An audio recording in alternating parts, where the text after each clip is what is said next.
Hello दोस्तों। आज हम आए हैं सेलुलर जेल। चलिए चलते हैं सेलुलर जेल के अंदर। अंदर जाने के लिए पहले तो टिकट लेना पड़ेगा। हम टिकट ले लिए थे, पर पर्सन 30। टिकट लेके हम अंदर चले गए थे। अंदर जाके तो पहले आपको राइट साइड में आ जाएगा एक छोटा सा गैलरी। गैलरी के अंदर आप जेल के बारे में थोड़े कुछ जानने मिलेगा। और यहाँ पे आ जाएगा आपको एक 3D डायग्राम का सेलुलर जेल, वो आप देख सकते हैं। और इधर हम ले गए थे एक गाइड। में सो दिखा है। देखिए, तो ये सारे कुछ देखते हुए अब जाओगे सबसे टॉप पॉइंट वॉच टावर। यहाँ पे 2 गार्ड खड़े होते थे और पूरी जेल की यहाँ से वॉच करते थे। देखिएगा ये watch tower, centre tower, entrance point. आपको जेल में एंटर करना होगा, पहले आपको इस सेंटर टावर पे जाना पड़ेगा, उसके बाद ही आप जेल में एंटर कर सकते हो, क्योंकि पूरे 7 विंग्स के एंट्रेंस जो है इसी सेंटर टावर से कनेक्टेड हुआ करता है। तो कहीं और से एंट्री नहीं था आप लोगों को जेल के अंदर जाने के लिए। इसके पीछे नंबर 6 बाकी 4 विंग सेकेंड वर्ल्ड वॉर के समय 1942 में जापानीज ने यहाँ पे बॉम्बिंग की थी और बॉम्बिंग की वजह से वो पूरे 4 विंग्स टोटली डिस्ट्रॉय हो गया। डैमेज होने के बाद आफ्टर इंडिपेंडेंट इंडियन गवर्नमेंट ने अभी इसके प्लेस पे पूरा हॉस्पिटल बना के रखा हुआ है, government hospital, GP Pant hospital, जो कि हम लोग सबसे टॉप में जाएंगे। वहाँ से आप लोगों को पूरी जेल क्लियरली नजर आएगा। मॉडल में भी आपने देखा होगा, यहाँ पे भी देख सकते हो, देखिए एक विंग का फ्रंट है तो दूसरे विंग का बैक है, ताकि उन कैदियों के बीच कोई भी पनिशमेंट देना हो, सारे कुछ जो है इसी प्लेस पे करवाया जाता है। एग्जाम्पल के तौर पे सामने देखिए एक स्टेचू दिख रहा व्हाइट कलर का, इसे कहा जाता था फ्लॉगिंग स्टैंड। तो ये ब्रिटिश गवर्नमेंट का सबसे हार्ड पनिशमेंट होता था। इस पनिशमेंट को देने से पहले कैदी को टोटली नेक कर देते थे, सारे कपड़े उतार दिया जाता था, उसके बाद पैर हाथ दोनों लॉक, ताकि कैदी बिल्कुल हिल ना पाए। एंड इस पनिशमेंट का यूज देखिए, जैसे मॉडल में दिखाया गया, ओनली बैक पोर्शन पे मारा जाता था और एक जगह पे तब तक मारा जाता था जब तक कि उस जगह से ब्लड नहीं निकलता था। जो मारने वाला होता था वो भी इंडियन ही होता था। तो एक इंडियन दूसरे इंडियन को पनिश करते थे इस जेल में। ब्रिटिशर्स, डेविड बैरी जिसका नाम था, वो था इस जेल का जेलर और जस्ट ऑर्डर करता था। तीनों प्लेटफॉर्म एक साथ ओपन हो जाता था। सो बॉडी हैंग होकर, फांसी होकर सीधे नीचे लटक जाती थी। इसके नीचे एक 8 फीट का डेप्थ एक रूम बना के रखा हुआ। तो बॉडी फांसी होने के बाद रस्सियां खोल देते थे, डेड बॉडी को नीचे से ऊपर ले आते थे। देन डॉक्टर आता था, चेकअप करता था डेथ हुआ या नहीं। डेथ हो जाने के बाद देखिए फांसीगर के बगल में जो बॉडी वाल है, बॉडी वाल पे आप लोगों को एक डोर भी नजर आ रहा है। तो डेड बॉडी को इस डोर से बाहर ले जाकर सीधे ये पूरा ओपन होता है। तो ये शेड, दीवार, सारे कुछ अभी क्लोज करके रखा हुआ है। जितने भी कैदी होते थे सभी लोगों को नीचे ग्राउंड पे लेके आते थे और सबके सामने उनको हैंग किया जाता था, सबको दिखाते हैं। जो नॉर्मली जो फांसी लेते हैं उसमें बचने का चांसेस रहता है और 2 या 5 मिनट के बाद ही उनका डेथ होता है, बट इसमें ऐसा नहीं है। Hang till death, I mean फांसी दिया सेकंड में डेथ हो जाता है और बचने का भी चांसेस नहीं रहता है। जब आप हैंगिंग प्लेस देखोगे आप लोगों को 3 रोप नजर आएगा, मॉडल के लिए दिखाने के लिए रखा होगा, और हर रोप में एक लोहे का टुकड़ा लगा होगा, आयरन का टुकड़ा। सो लोहे को यहाँ पे सेट करता है, लीवर खींचता है, बॉडी झटके के साथ नीचे गिरता है, पूरा जोर यहाँ पे पड़ता है। तो ब्रेन के साथ यहाँ से पेनल कोड जो कंबाइंड रहता है उसे तोड़ देता है, उसमें बचने का भी चांसेस नहीं होता है और सेकंड के अंदर उनका डेथ हो जाता है। तो हैंगिंग प्लेस देखिएगा, देखते हुए ध्यान दीजिए, सर बचा के यहाँ से देखते हुए आप नीचे भी देख सकते हो वापस।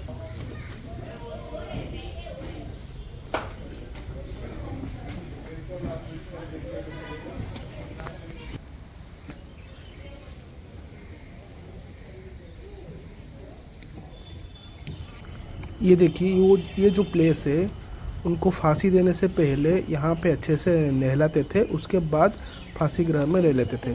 और एक बात, फांसी देने का टाइम इधर लोग खाना खा रहे थे और खाना खाने का टाइम देखते थे। एक वर्कशीट बनाया गया था, कैसे काम करवाते थे, कैसे उन्हें पनिश किया जाता था। इस वर्कशीट के अंदर कुछ मॉडल दिखाया हुआ है। जैसे आप फर्स्ट एंटर करते ये जो ऑयल मिल देखा आपने, ये कोलू उसी समय की है, रियल वन है, जो उस समय उन कैदियों ने यूज किया। उन लोगों को जेल के अंदर कोकोनट और मस्टर्ड दोनों का तेल निकालना पड़ता था। कैसे निकालते थे तेल, यहाँ आपको मॉडल में दिखाया गया, देख सकते हो। पहले तो एक बंदे को यहाँ पे जैसे खड़े हो सर, वैसे रुकिएगा प्लीज, सभी को नजर आएगा। पहले तो एक बंदे को यहाँ पे नारियल को तोड़ना पड़ता था, तोड़ने के बाद इससे जो भी कोपरा जो भी नारियल निकलता है उसे इसके अंदर डालते थे और इसे लेके उनको पूरा दिन भर घूमना पड़ता था। कोलू का बैल जिसे कहा जाता था, जो काम जानवरों से करवाते थे वही काम यहाँ पे इंसानों को करना पड़ता। और डेली टास्क के हिसाब से एक दिन में एक कैदी को जो है 30 पाउंड्स पर कोकोनट ऑयल एंड 10 पाउंड्स पर मस्टर्ड ऑयल करीब करीब 14 से 15 किलो तेल निकालना पड़ता था, जो कि किसी भी कैदी के लिए इम्पॉसिबल था। अगर वो नहीं निकाल पाते थे उन्हें फिर से पनिश किया जाता था। जो पनिशमेंट मैंने आपको बाहर बताया, फ्लॉगिंग पनिशमेंट, सेम पनिशमेंट आपको यहाँ पे भी दिखाया गया। एक इंडियन दूसरे इंडियन को पनिश करते हैं, ऐसा 2 स्टैच्यूज द्वारा दिखाया गया। इस जेल में फ्रीडम फाइटर्स के अलावा अदर जो क्रिमिनल काम होता था, एक तो वो तेल निकालते थे, दूसरा इसे तोड़ते वक्त इससे जो भी छिलके निकलता है इस छिलके को पानी के अंदर 2 या 3 दिन तक डुबो के रखते थे। 2 या 3 दिन के बाद बाहर निकालकर इसे यहाँ पे कूटा जाता था। कूटने के बाद देखिए इससे कॉयर निकलता है, रेसे निकलता है।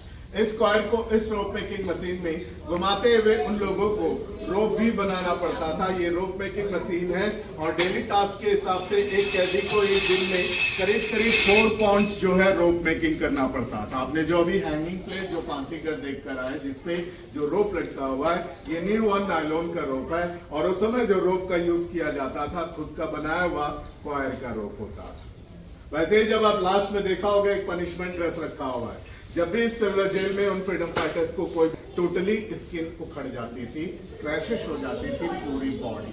और जेल के अंदर जो सबसे ज्यादा खतरनाक जो डेंजर जो प्रिजनर होते थे उन्हें किस प्रकार का चैन से बांध के रखा जाता था, ये आपको लास्ट 3 स्टैच्यूज द्वारा दिखाया गया। देखिए तीनों डिफरेंट टाइप्स ऑफ पनिशमेंट होते थे, chain fitter, bar fitter and cross.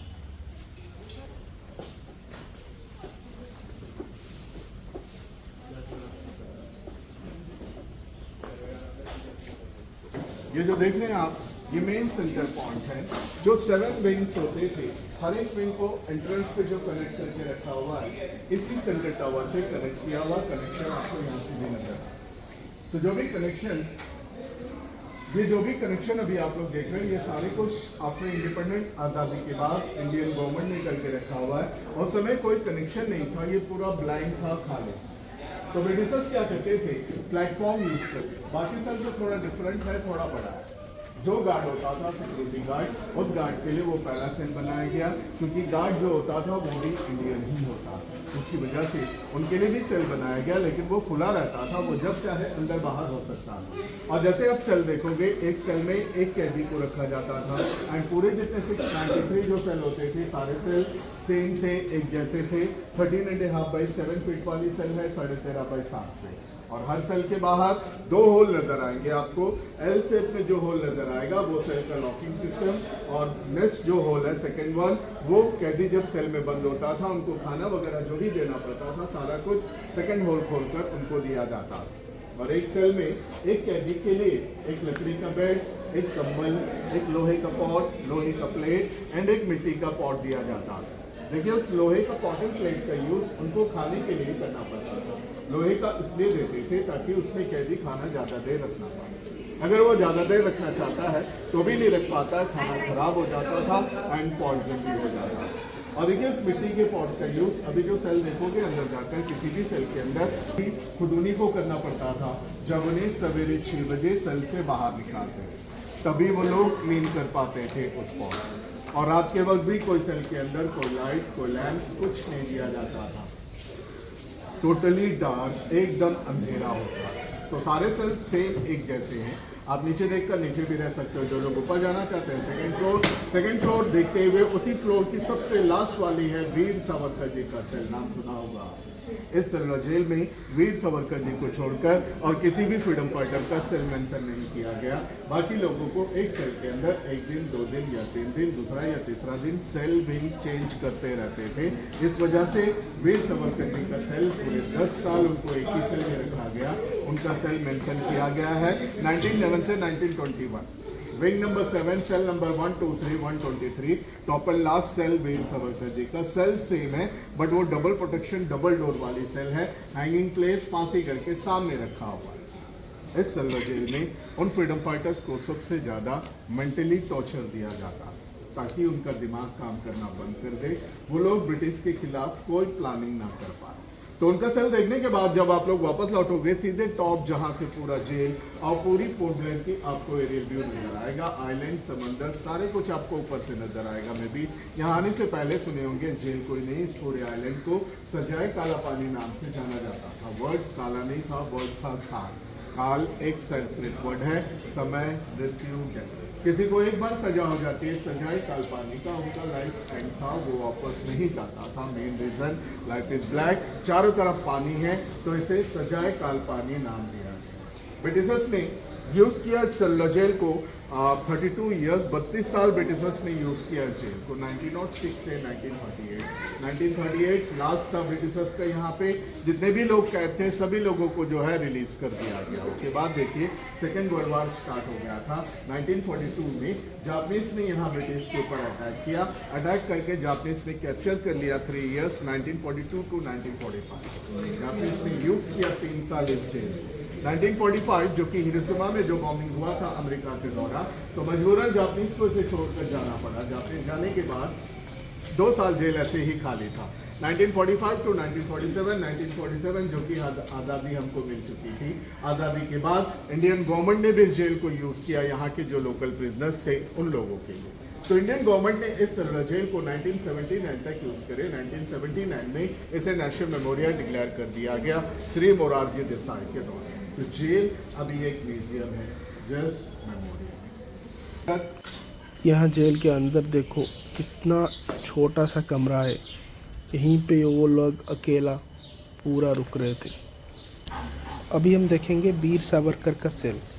देखो ये उनका जो सेल है ना, उनको पूरा सेपरेट करके रखे थे दूसरा लोगों से, और उनका सेल का सामने ही था फांसी का घर।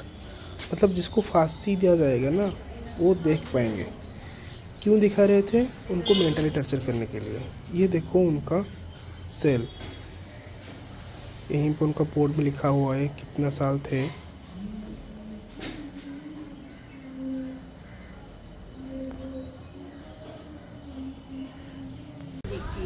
अभी हम आ गए हैं टावर के ऊपर। यहाँ देखो 1 2 3 तीन ही बिल्डिंग दिख रहा है अब, और बाकी चारों वो डैमेज हो गया है। वो देखो पीछे वाला वो हॉस्पिटल बना लिया है। ऐसा ही कुछ था सेलुलर जेल का टूर।